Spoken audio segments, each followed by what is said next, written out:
As I sat by the dying embers of our campfire, I couldn't shake the feeling of being watched. Little did I know, what lurked beyond the shadows would haunt me for the rest of my days. Have you ever been in the woods at night, truly alone? Not just the absence of human company, but the eerie sensation of being utterly isolated, with only the rustling leaves and distant hoots of owls for company? That's how it felt that fateful night in the heart of the wilderness. My friends and I had embarked on a camping trip to escape the monotony of city life. We chose a remote spot deep in the forest, far from civilization, where the stars shone like diamonds in the sky and the air was thick with the scent of pine. Everything seemed perfect as we pitched our tents and gathered firewood, but as darkness descended, a sense of unease settled over us like a heavy fog. We laughed it off as jitters, blaming it on the spooky stories we'd shared earlier around the fire.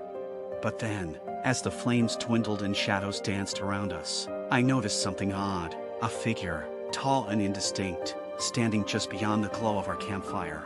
At first, I thought it was a trick of the light, a play of shadows cast by the swaying branches. But as I stared, frozen in fear, I realized it was something else entirely.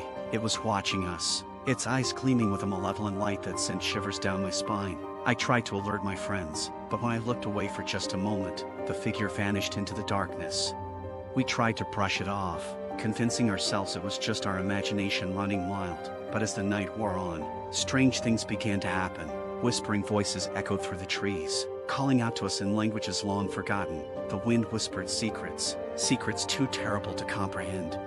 Then, just as suddenly as it had appeared, the figure returned. This time, it was closer, its form twisted and distorted in the flickering firelight. I could hear its ragged breaths, could feel its icy gaze boring into my soul. Terrified, we scrambled to pack up our camp and flee into the night. But no matter how fast we ran, the figure was always just behind us, its presence a constant reminder of the darkness that lurked in the woods. To this day, I can't shake the feeling that it's still out there, waiting in the shadows, biding its time until it can once again emerge to torment unsuspecting travelers like us. So if you ever find yourself alone in the woods at night, remember this story, and pray that you never encounter the thing that watches from the darkness.